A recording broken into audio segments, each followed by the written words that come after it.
It's no bowl game for KU football, but it's a very important offseason. And that now starts today. What can KU do on the offensive side of the ball to improve this offense, get back to bowl eligibility in 2026?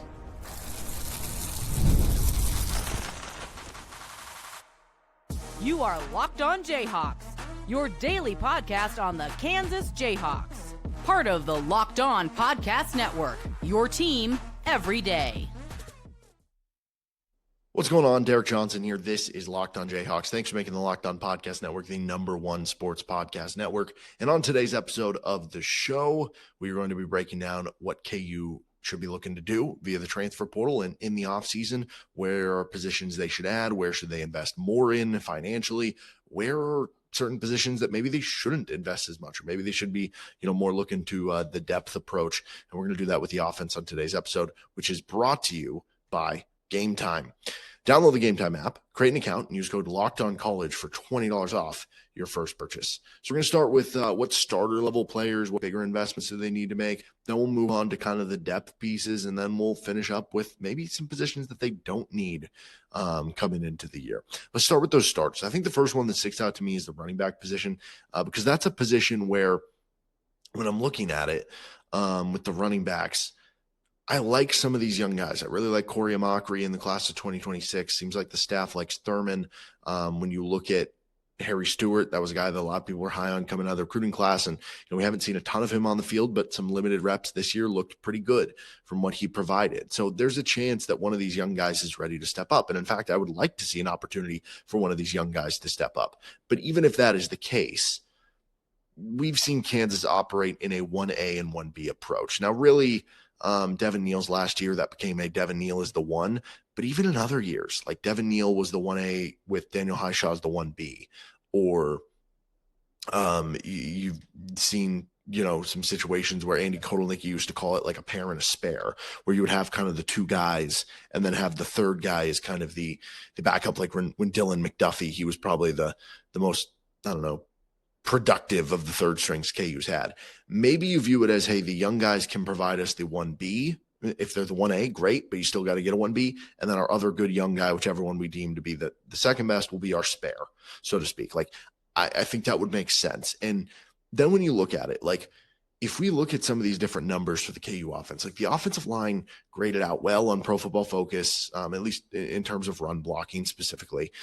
This is a KU offensive line that in terms of, some of the numbers that you see in like offensive line run push yards, those are numbers that KU, again, graded out relatively okay with. And so when you look at those things, you kind of wonder, okay, KU was a little more inconsistent running the football over the first portion of the season, and then I think it got better as the year went on. Obviously, they had that great game against Utah, but if they graded out well in both of those things, did they just not have enough explosion at the running back spot? And I thought, Highshaw and Williams were both banged up at the early portions of the season, and that obviously hurt you there. But would it be helpful to add like a really explosive running back and invest a lot of money? And like, if you're saying, hey, we can invest a lot of money in the receiver position, we can invest a lot of money in, the tight end position, or, whatever it is, like, it just feels like to me that you could, like, it's going to be really valuable to what you want to be as an offense, investing more in a running back. Like, if it costs you the ability to basically grab a 800-yard receiver from a group of 5 school. You have the choice of an 800-yard receiver or a 1,000-yard back from a group of 5 school. Give me the 1,000-yard back for this specific team, right? Maybe it'd be different if you were, throwing the football a little bit more, or if you were more of an air raid team. I think for this specific team, give me the running back in that scenario. And then you have the young guys to kind of supplant them with depth. And, if one of your young guys usurps them, then great. That means that those guys are performing really well. I do think you do need some starting receivers, though, as much as, I've talked about, like, I want the running back position is going to be even more important here. But the starting receiver position is one where, okay, Cam Pickett can come back. And I've had some people reach out about, I did the episode like a week ago about the guys KU needs to get back. And I've had some people say, okay, Cam Pickett should be one of those. From a standpoint of like, they don't have a lot of other returners. Yes. But like when you look at when you look at the yards, when you look at the yards per catch, when you look at yards per route run, when you look at Pro Football Focus grade, when you look at, I don't know, quarterback rating when thrown to, is more of kind of he was a solid average receiver in the Big 12 this year. And I do think part of that, like, you know, he was hurt a little bit at the beginning of the season. He's really good with the ball in his hands, yard after catch. I would love to have Cam Pickett back. I think he's a solid receiver, but I don't think you should be, the point of that episode was if this guy gets offered whatever, $100,000 more to go to another school, you have to match it. I view Cam Pickett in the same way I viewed Diggy Coit. Remember in basketball, Diggy Coit, the word was, okay, KU wants him back. He wants to come back. And then it was like, oh, he's getting maybe bigger offers in the transfer portal to go somewhere else. And KU said, okay, we like you, but there's a price to this. And that's how I view it with Cam Pickett. And part of the reason why too is just in general, the receiver position this year. In my ideal world, when you look at what Kansas did in that Utah game, and when you look at what Kansas did when I think they were at their best under Andy Kotelnicki, and when you look at the potential quarterbacks that you have, I mean, David McComb, I think that one's a little more of a wild card, but McComb is still mobile. Isaiah Marshall's a great runner. Cole Ballard is a gritty, solid runner. I think he's underrated as a runner, right? And I think there's a chance you're going to have good running ability from your quarterback. You need to, I think, run the option a little bit more like we saw in the early days of Jalen Daniels and Jason Bean. And to that notion, if you're going to be running the ball more, it makes more sense to invest that money in the offensive line, in tight ends, in running backs than it does at receiver. And so if you end up with more average receivers, or if you end up with more receivers who are good at blocking but aren't the best at getting open, that might be okay for KU because there are limited funds and you do have to make those decisions, right? Now, like I saw Nick Marsh, who was a former like KU guy they were going hard after. Like if he wants to come to KU, that's the level of receiver that, yes, you can break the bank for that guy because that dude is like a game changer.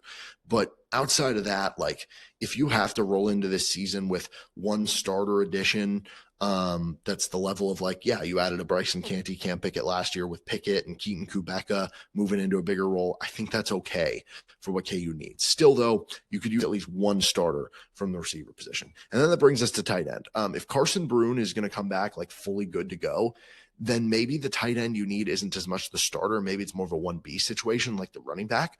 But again, I think the best version of KU is running multiple tight end sets, and especially if you do want to be kind of that running team to where you want to play Brune and another tight end. You lose Bowden Gruen, you lose Deshaun Hanukkah. Leighton Cure can be back for an extra year. Obviously, Jaden Ham is already transferred away. You bring in a couple tight end recruits who are going to be true freshmen who you're probably going to want to redshirt and, you know, get some extra weight and muscle and stuff on them. I think it would make sense to bring in a starter level tight end that you can pair with Brune to give you those two really good tight ends. And honestly, if you are going to steer into this, does it make sense to bring in a starter level tight end and then kind of a depth piece level tight end that you feel good about playing real snaps as a third tight end and some even 3 tight end looks? I think that would make sense. Again, like if you gave me the option between getting a starting level tight end and a starting level receiver, I'm investing in the tight end given what I want this offense to be, but we will see. And then you look at the offensive line. I actually feel good about the interior of the offensive line next year. Now, the center position will be a question. Bryce Foster has been really good for Kansas over 2 years.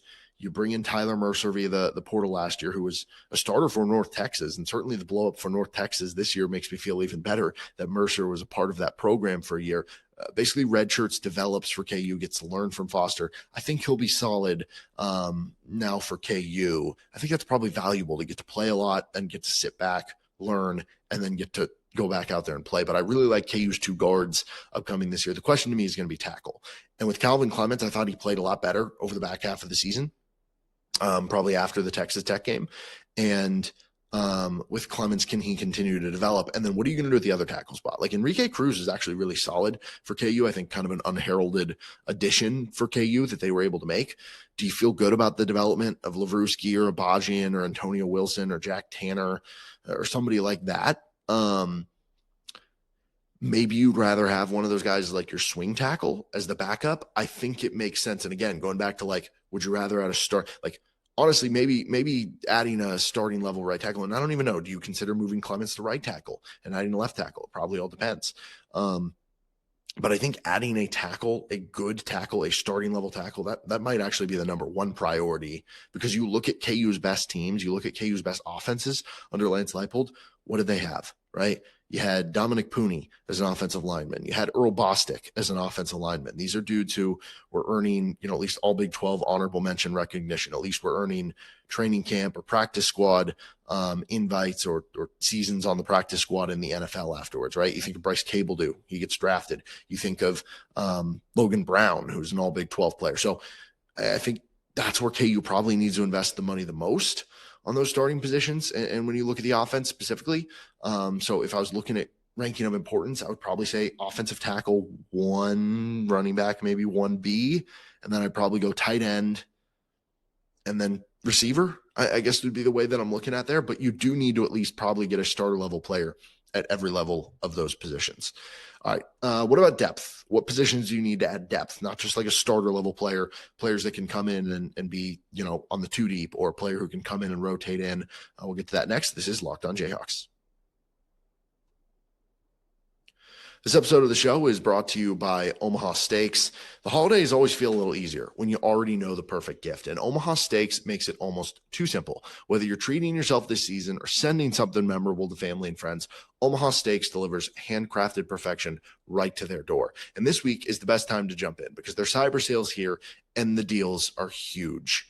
The quality is exactly what you hope for. It's incredibly tender steaks, rich flavor, and meals that make hosting or weeknight cooking even easier. Save big on unforgettable gifts with Omaha Steaks.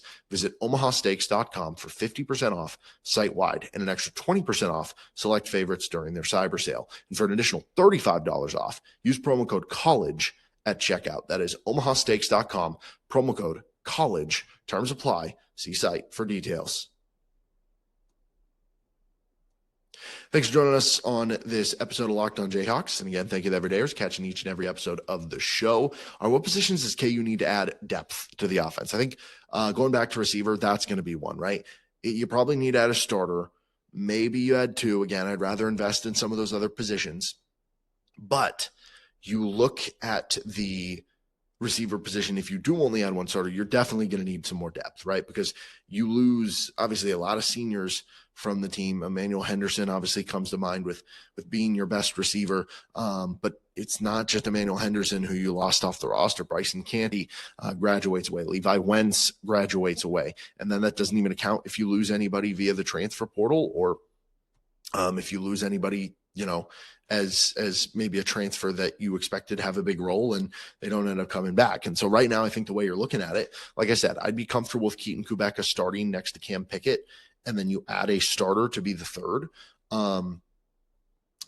Outside of that, it's kind of like, okay, who's in the competition and who's in the competition for the 2 deep?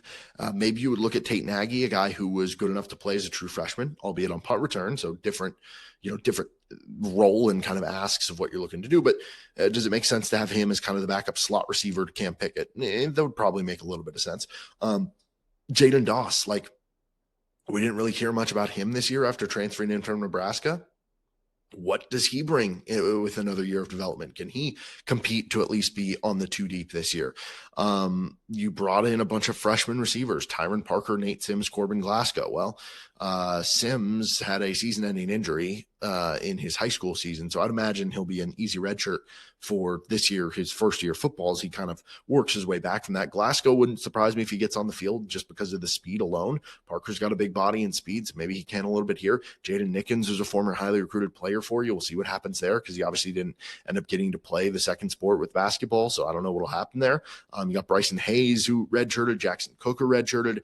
There's not a lot of obvious answers for who is going to fill out that 2 deep right now for KU. So maybe you add 1 starter receiver, maybe you add 1 backup receiver, and then you can kind of let the young guys compete it out from there. I think that would make a lot of sense for KU. But again, I continue to go back to this, and I will say, if KU does not view it this way, because we do know that you go back to the bowl game that Jim Zebrowski called the game. We do know that there were moments this year where KU was throwing the ball more than they were running it. And I know the overall splits on the season say KU was more of a run first team than a pass first team, but that was a little skewed because some of their blowouts early in the season, they wind up just running the ball, the last, 15 plays of the game. Obviously, I'm over exaggerating, but you get what I mean. And there were like points, I think there was one point this season where Lance Leipold was like, I told in a presser, I told Jim Zabrowski, like, you can keep running the ball. You can run the ball back-to-back plays. I forget the exact phrasing that he used. And if that is what they end up viewing and saying, hey, we want to give some good targets and receivers to still be able to throw the ball a lot and give these young quarterbacks good weapons, I can understand that logic. It's not the path I would go, but I can understand it. I wouldn't have a problem with it. It's just, different strokes for different folks, I guess, for lack of a better way of speaking. But that's kind of where I go back to this. Like, again, if you're viewing the priority, receiver isn't as high on the list, but you still do need to get at least, some bodies that can potentially come in and make an impact for you there. And then interior offensive line. I mentioned that I actually like the interior of the offensive line for this Kansas team. Again, Tyler Mercer is a player who played a lot as a freshman in North Texas, red shirts behind Foster. Now he's a redshirt sophomore. I feel good about that on paper, right? I mean, only the staff will know how he was doing in the offseason. You look at the guard position, Amir Herring was basically a top 10 guard in the Big 12 this year, if you're looking at like Pro Football Focus, for instance. And he was just solid for KU on the inside, and he'll just be a redshirt junior next year. So like, you expect him to grow some more. And he's a former 4-star recruit who was at Michigan, which just kind of implies that, okay, in theory, it doesn't always work this way. In theory, you have a higher potential, right? So those are good things. And then you look at Tavaki Tuiko-Lovato, the former UCLA transfer, who, it kind of came in here and there as a backup guard. And the Pro Football Focus grades really liked when he was able to come in. Now it's a little different when you're the starter than when you're having to come in for 10, 15 snaps in a game, and you have to kind of conserve your energy over the course of the game, and that can make things a little bit tougher. But I think we saw enough there that I feel good about Tuiko-Lovato and Herring. The question is, how do they feel about the backups, so to speak, right? Like, James Livingston's a redshirt senior. Do you feel good enough with him being in the program so long if he's one of your backup guards? Probably, but then again, it's not like we've seen a ton there that we don't know for sure. DeAndre Harper, I don't know if he's going to be a tackle or a guard, but that could be one that's interesting. Kene Anene, like maybe he's on the inside, maybe Anderson Kopp. I don't know if he's profiling to more being like a center or a guard. There are some young guys there. Again, that's kind of where the staff comes in. But does it make sense just to say, hey, if the right situation comes in, we're going to bring in a guard to compete with Tuiko-Lovato, so we're not just handing him the job. And that way, if he performs like we expect him to, he'll be the starter. And we have another guy in there who can be, our swing guard or be our backup first guard off the bench, because KU likes to basically have 8 offensive linemen, right? You have your 5 starters. You have basically, I don't know, I guess you could view it as like just piece together the other 5 positions. So that could come from one guy who can play the left side of the line. He can play left tackle and left guard. One guy who can play the right side of the line, right guard and right tackle. One guy who can play center and left tackle, right? And then you have all your positions backed up by basically 3 players. Or it can be one guy is a swing tackle. He can play left tackle or right tackle. One guy's a swing guard. He can play left guard or right guard. One guy's a backup center. They want basically 8 offensive linemen. And if you can get in that other guard that competes with Tuiko-Lovato, and then worst case scenario is a solid swing tackle for you. And that's the other thing, like Kansas consistently plays their backup guard or basically a 6th, right? I said they like having 8 guys for those spots, and they do, but consistently the ones that are going to play, it's the top 6. It's not just the top 5, it's the top 6. They're going to get in there. They're going to rotate in. And so I think it would make sense to kind of do that. So you get a starting level right tackle, you get a competitive level interior lineman. I think that would make a lot of sense to add to a KU offensive line that, I think has some solid players coming back, but also is going to have a lot of young guys that maybe you're going to be asking, okay, you've been recruiting these offensive linemen for a couple of years. What are the fruits of your labor? How have you been developing them? Are they ready to go this year? If you bring in some guys like that, then it at least takes the pressure off those guys, especially if they're redshirt freshman, redshirt sophomore. That gives them kind of another year of development unless they're ready. And then they beat out some of those guys. And then, like I said earlier, that is kind of a good situation to have. All right, where are some positions that KU I don't think needs something? We'll get to that next, including at that quarterback position. This episode of the show is brought to you by Game Time. The World Cup is coming back to North America for the first time since 1994. And with 48 teams for the first time ever, it's going to be massive. But let's be honest, getting tickets is usually the hardest part. That's why the Game Time app is clutch, finally giving fans a real advantage when it comes to snagging seats. With Game Time, you can track price drops in real time, get alerts when great seats open, and buy tickets the moments that they hit the app. Puts the power back in your hands and makes going to the World Cup realistic instead of impossible. So you just pull up the app, Layout makes it so simple to scroll through the matchups, and you compare your different seat views. Pick a game, tap a section, you have your tickets locked in within minutes. No confusion, no hunting for fine print. Take the guesswork out of buying World Cup tickets in every match, concert, or event with Game Time. Download the Game Time app, create an account, use code LOCKEDONCollege for $20 off your first purchase. Terms apply. Again, download the app, Game Time, make an account, use code LOCKEDONCollege for $20 off. Swipe, tap, ticket, go. Game Time today. Thanks for joining us on this episode of Locked On Jayhawks. Thank you again for making the Locked On Podcast Network the #1 sports podcast network. And we'll get to the KU defense, what they need on tomorrow's episode. So that'll be kind of a continuation of this one. But what does the KU offense need as we kind of go through some of these? So what about what they don't need? Positions that I don't think they need to spend any money on, or, because that is part of this too. It's kind of budget shopping, right? It's not the unlimited budget. And so, although that is kind of a fun, I don't know, hypothetical, or like, what if KU just decided the 300, I know it's not working this way. So you don't have to, it's not going to work that. I know it's not going to work that way, but just fun hypothetical. David Booth, $300 million. What could you do with it if you spent it all in a 3-year period? Like you have $100 million a roster. I guess some of that's going to the stadium. So it's what, like 75 to the Gateway District, 225 over a 3-year period. So you have $75 million over a 3-year period just to be like, we are going to win the big. You think what Texas Tech is crazy. Now we're spending $75 million, and you're just like, we're going to try to win the Big 12 at least 2 of these 3 years. And we're just going to hope that by doing that, it raises interest in football. It gets more donor support for football in the future. It gets more recruit interest. It puts us on the national scene, and it just gets the snowball rolling. But if you go like 7-5 the first year after you do that, oh my gosh, the pressure would be insane on the coaching staff and everything after that. Anyway, that's just a fun, dumb hypothetical that won't obviously happen. But point being, it is budget shopping. And so I don't think it makes sense to bring in a quarterback, right? Think about the cost of a quarterback. All these positions we've gone through, they're not going to be as expensive as a quarterback. Even if you're bringing in just a ho-hum level veteran, right? Like, think about it from the NFL perspective. I know it's not like to like necessarily in terms of how much they're getting, but it's probably a good market comparison.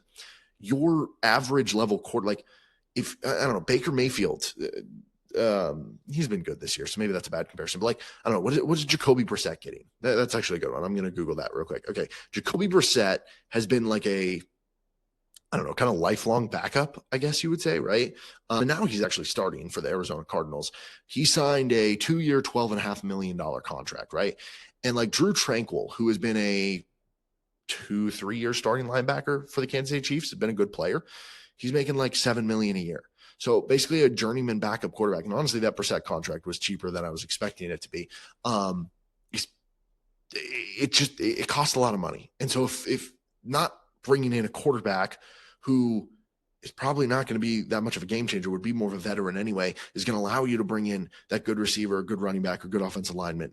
It just doesn't make sense. And here's the other thing. You have to allow some of your young guys to get an opportunity to play so you can see if you have something and so that they stick around. And if you trust what you have brought in via the high school kids, via the young kids in recruiting with Isaiah Marshall, David McComb, Jalen Mason, and Cole Ballard, then that should be enough. And there's already going to be enough competition for reps between those guys to begin with that you don't really need to be adding another transfer portal guy to begin with. And again, I'd rather would you rather Isaiah Marshall be the starter with, an extra $500,000 to spend on a good skill player for him to throw to or hand the ball off to or block for him? Or would you rather they not have that player and there's another quarterback in the competition? No, you don't want that. That would not be the best thing in the world. So I don't think it makes sense to add a transfer portal quarterback. Now, maybe if you go through this year, if you go through 2026 and things don't go well at the quarterback position, and therefore if things don't go well at the quarterback position in 2026, probably means that the season didn't go super well. 2027 would be very much a make or break year for Lance Leipold. And at that point, maybe you do add a transfer portal quarterback. But for this year, definitely not. And I like some of the quarterbacks too. So like I'm expecting there to be, some good flashes there. It's probably going to be a little inconsistent at times with young quarterbacks, more than we've seen in recent years. But I think there is enough there. I would also say you don't really need backup running backs, right? The idea for me of adding a running back is that starter level, really good player, right? I'd be willing to invest a lot of your budget into that specifically. But I don't really think you need backups. Let some of the young guys get their reps. Let some of the young guys show themselves out and get an opportunity to show what they can do, because I do think you have some talent in that room. And then, like I said earlier, I wouldn't spend too much on the receiver room. If you have to go in with Kubeka and Pickett as your two starters, I think that's fine. If you're going to be, and then your third, whoever you add via the portal, I think that's fine. If you're a run first team who doesn't have the best receivers in the world, like, I think that's going to be okay for KU. And then the last one I would say here, I don't think they need a starting guard. Like, I'm cool rolling with Herring and Tuika Lovato. Again, though, I'd be cool with kind of somebody who theoretically could be a starter brought in as competition for Tuika Lovato, but ideally is more of kind of a swing guard for you, barring them just, balling out and winning out on the competition. But I don't think you need to invest heavily in that starting level guard. I would feel comfortable with Tuika Lovato. Again, rather invest in kind of the right tackle than I would in that other guard spot. That'll do it for this episode of Locked On Jayhawks. You can find our show anywhere you get your podcast, including on our YouTube page, where you can like and subscribe to the show. We'll be back at you tomorrow to break down the defensive needs for the Jayhawks right here on LOJ.